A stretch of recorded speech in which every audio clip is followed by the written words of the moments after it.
आपको किसी ने टेक्स्ट पे गुस्सा दिलाया और फिर आपने उसको एक ऐसा मैसेज भेज दिया जो शायद आपको भेजना ही नहीं चाहिए था। होता है ना ऐसा। हम है ना दो तरीके से बिहेव करते हैं लाइफ में, या तो किसी भी सिचुएशन पर रिएक्ट करके या फिर उस पर रिस्पॉन्ड करके। पढ़ने में ये दोनों वर्ड्स काफी कुछ एक जैसे हैं, लेकिन इनके रिजल्ट्स में है ना जमीन आसमान का फर्क है। और मैं आपको बताता हूं कि why responding is way better than reacting all the time. और एक सिंपल मेंटल शिफ्ट है ये, जिससे आपके रिलेशनशिप्स, आपका करियर और आपका पीस ऑफ माइंड है ना एक अलग लेवल पर जा सकता है। पहले समझते हैं कि इन दोनों में एक्चुअल डिफरेंस क्या है। रिएक्शन होता है इमोशनल, ये बस इंस्टेंटेनियसली हो जाता है। जैसे फॉर एग्जाम्पल आप किसी पर जब भी रिएक्ट करते हो ना, तो आपका ब्रेन उस चीज को पहले प्रोसेस नहीं करता। आपकी इंपल्स उस समय ड्राइविंग सीट पर होती है। जैसे आपके ऊपर मान लो कोई चिल्ला दिया और आप जवाब में उसके ऊपर उल्टा चिल्ला दिए, इसको रिएक्शन कहा जाता है। दूसरी तरफ होता है रिस्पॉन्स। रिस्पॉन्स है ना इंस्टेंटेनियस नहीं होता कभी। रिस्पॉन्ड करने से पहले आप एक टाइनी पॉज लेते हो, एक छोटा सा वेट। उस पॉज में आप पहले सिचुएशन को ऑब्जर्व करते हो, फिर उसके बाद उसे आप प्रोसेस करते हो और फिर उसके बाद एक कैलकुलेटेड और कॉन्शियस डिसीजन लेते हो। इसको इस तरह से समझो, जैसे रिएक्शन होता है जंगल की आग। ये कब शुरू हुई और कहां पे शुरू हुई ये किसी को नहीं पता, लेकिन ये टोटल केओस और बर्बादी मचा देती है। दूसरी तरफ होता है रिस्पॉन्स, एक थर्मोस्टैट की तरह। मतलब सिचुएशन कितनी भी गर्म हो, लेकिन टेम्परेचर का कंट्रोल हमेशा आपके हाथ में है। तो फिर अगर रिस्पॉन्डिंग रिएक्टिंग से बेहतर है तो हम रिएक्ट करते क्यों हैं आखिर? इसका रीजन है एमिगडाला, आपके ब्रेन का थ्रेट डिटेक्टर। देखो, जब भी कोई भी चीज आपकी ईगो या आपके एक्सपेक्टेशन के हिसाब से नहीं होती ना, तो एमिगडाला एक्टिवेट हो जाता है और इस एक्टिवेशन में ये आपके फ्लाइट या फाइट मोड को चालू कर देता है। देखो, वैसे तो है ना ये हमारा ब्रेन का सेफ्टी मैकेनिज्म है, इनबिल्ट वाला, क्योंकि सालों तक इसी ने हमें अलाइव रखा था।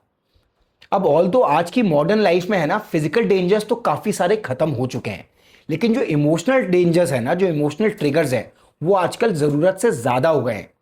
इसकी वजह से है ना अक्सर हमारा इमोशनल आउटबर्स्ट हो जाता है और हम इंस्टेंटेनियसली कुछ ऐसा कर जाते हैं जो एक्चुअली एक बहुत ही ज्यादा ओवर रिएक्शन होता है, टू से द लीस्ट। लेकिन जब आप 5 सेकेंड्स ब्रेक लेते हो तो आपका ब्रेन का जो लॉजिकल पार्ट है ना, प्री फ्रंटल कॉर्टेक्स, उसको एक्टिव होने का मौका मिल जाता है। और ये 5 सेकेंड्स एक्चुअली बहुत ही इंपॉर्टेंट रोल प्ले करते हैं, क्योंकि आप जब भी शिफ्ट करते हो ना रिएक्टिंग से रिस्पॉन्डिंग पर, आप है ना 3 बड़े बदलाव ऑब्जर्व करोगे। पहली चीज है कि अपने इमोशंस को आप खुद कंट्रोल करोगे, क्योंकि रिएक्ट करते में अक्सर आप अपने इमोशंस को है ना सामने वाले के हाथ में दे देते हो, लेकिन जब आप रिस्पॉन्ड करते हो तो आप अपनी सिचुएशन और अपने इमोशंस के टोटल कंट्रोल में रहते हो। दूसरी चीज है कि आपके रिलेशनशिप्स में आपको फायदा होगा, क्योंकि 90% रिलेशनशिप्स मालूम क्यों खराब होते हैं?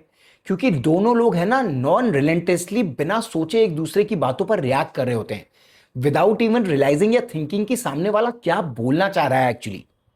और तीसरी चीज है कि आपको इंस्टेंटेनियसली है ना रिस्पेक्ट और कमांड मिलता है, या वर्क प्लेस हो या फिर आपका पर्सनल रिलेशनशिप। जो इंसान कामली रिस्पॉन्ड कर सकता है ना, रिस्पेक्ट हमेशा उसी को मिलता है। तो इसे रियल लाइफ में इंप्लीमेंट करने के लिए नेक्स्ट टाइम आपको जब भी कोई भी ट्रिगर हो ना, तो एक छोटे से फ्रेमवर्क को यूज करना आप। PPR, pause, process, respond. Pause का मतलब जब भी आपको ट्रिगर हो ना, तो उस समय कुछ भी मत करो, ना कॉल, ना फोन, ना कोई बातचीत। आपको सिर्फ एक गहरी सांस लेनी है। दूसरा इज प्रोसेस। जब भी रिएक्ट करने का मन करे या ट्रिगर हो, तो अपने आप से पहले एक छोटा सा सवाल पूछ लेना, ये जो मैं करने की सोच रहा हूं कहीं ऐसा तो नहीं है कि मुझे अभी तो अच्छा फील करा दे, लेकिन बाद में मुझे पछताना पड़े इसके लिए? या फिर मैं मान लो अगर अभी चिल्ला भी दूं तो मुझे इससे लॉन्ग टर्म में फायदा क्या होगा? और तीसरा is respond. Reaction should not be emotional, it should be solution oriented. और अगर इसके बाद भी सिचुएशन कुछ ज्यादा ही टेंस है, तो एक लाइन बोल के वहां से निकल जाना, इस बारे में मैं सोचता हूं और आपसे सोचने के बाद इस बारे में दोबारा बात करूंगा।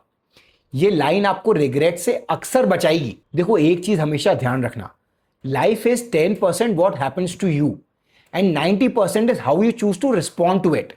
इसलिए 90% के ऊपर ज्यादा दिमाग लगाओ। अगर आपको इस वीडियो ने कोई वैल्यू ऐड दिया तो इसे लाइक करो और मेरे चैनल को सब्सक्राइब कर लेना। और मैं आपसे जल्द ही दोबारा किसी नए वीडियो में मिलूंगा। Good day.